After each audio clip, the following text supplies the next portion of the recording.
Hello, c'est Lily et bienvenue sur mon podcast Aurora. Aujourd'hui, on va parler du phénomène de la dissociation. Alors, la dissociation, qu'est-ce que c'est? La dissociation, c'est un mécanisme de défense du système nerveux et du cerveau qui subvient généralement suite à un stress fort ou alors un stress prolongé, également à une surcharge mentale et ou émotionnelle ou suite à des périodes intenses avec des fortes fatigues. Concrètement, ce qui se passe, c'est que le cerveau estime que la situation est trop difficile à gérer et forme une distance entre le corps et l'esprit, mais également aussi nos émotions pour atténuer toutes nos sensations. Notre cerveau agit en mode survie pour continuer à avancer malgré les épreuves qu'il juge beaucoup trop difficiles à encaisser. D'où cette sensation de se sentir déconnecté, comme de flotter au-dessus de notre corps. On est un peu en pilote automatique. Plusieurs recherches neuroscientifiques démontrent que pendant l'état dissociatif, certaines zones du cerveau fonctionnent différemment, ce qui peut provoquer cette sensation d'irréel, d'émotion atténuée ou être comme dans un brouillard. Comment la dissociation se manifeste? Comme je l'ai dit, on a l'impression d'être un peu en pilote automatique, une forme d'anesthésie émotionnelle, comme être un peu la tête dans le brouillard. Les émotions semblent atténuées ou complètement en sourdine et avoir cette sensation d'être en distance avec son corps. Comme si au final, on était observateur de la situation, qu'on observait un petit peu notre vie comme un personnage en arrière-plan et pas comme le personnage principal. On peut ressentir des difficultés à se concentrer, à prendre des décisions, avoir une sensation de vide et souvent être désorienté.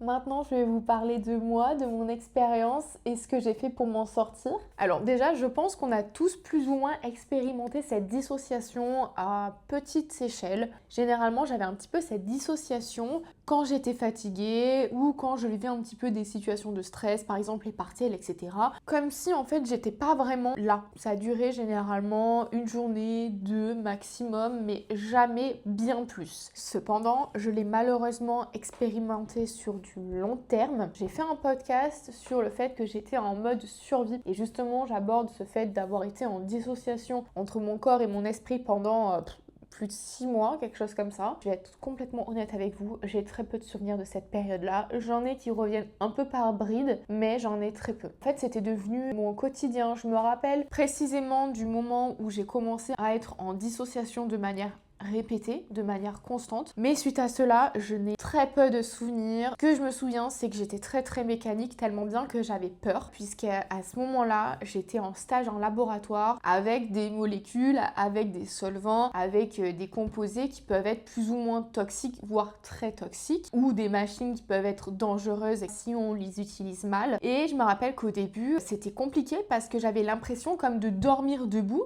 de faire machinalement les choses.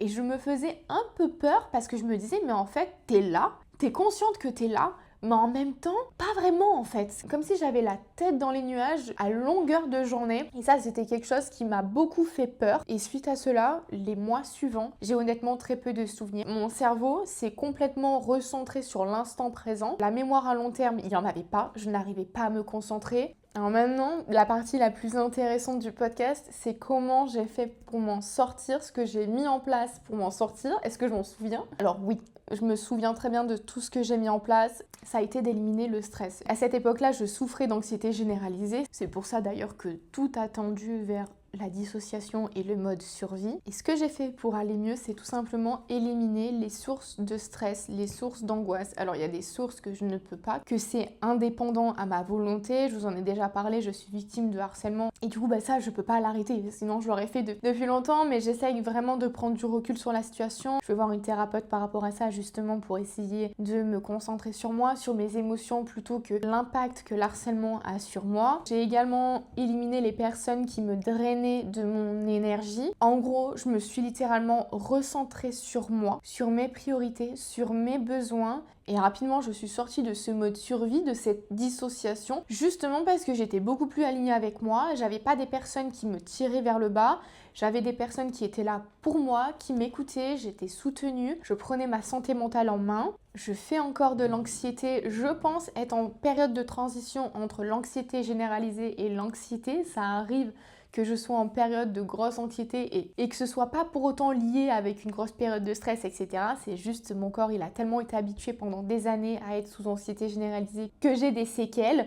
Mais vraiment, je n'ai plus du tout ces phénomènes de dissociation. J'arrive à dormir 8 heures par nuit. Ça, c'est quelque chose que je n'arrivais pas à faire. Donc je prends soin de ma santé mentale, de mon sommeil, de ma santé tout court. Je m'hydrate, je fais du sport. Je pense tout simplement que la clé pour se sortir de ce genre de phénomène de stress prolongé, de dissociation, c'est de prendre soin de soi et d'activer un petit peu les radars des personnes qui sont là pour notre bien et ceux qui sont là pas pour notre bien. Écoutez, j'espère que ce podcast vous aura plu. Il est légèrement différent des autres, mais j'espère que ça vous aura aidé et je vous dis à la semaine prochaine pour un prochain podcast.